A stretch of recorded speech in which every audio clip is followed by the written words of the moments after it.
غصے پر قابو پانا۔ اللہ کا ارشاد ہے وَالْكَاظِمِينَ الْغَيْظَ وَالْعَافِينَ عَنِ النَّاسِ، اور وہ لوگ جو غصہ پینے والے ہیں اور لوگوں کو معاف کرنے والے ہیں۔ اللہ کے نبی صلی اللہ علیہ وسلم نے ارشاد فرمایا لَيْسَ الشَّدِيدُ بِالسُّرَّةِ، طاقتور شخص وہ نہیں ہے جو لوگوں کو پچھاڑ دے، بلکہ طاقتور شخص وہ ہے جو غصے کے وقت اپنے آپ پر قابو پا لے، اپنے آپ پر کنٹرول پا لے۔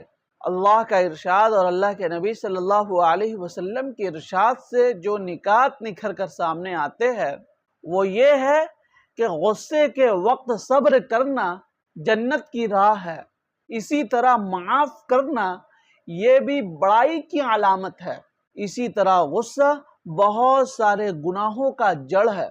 اسی لیے جس وقت غصہ آئے تو آپ وضو کر لے یا پھر خاموش ہو جائے، یہ غصے کا علاج ہے۔ غصے پر قابو پانا یہ ہر شخص کی بس میں نہیں ہے۔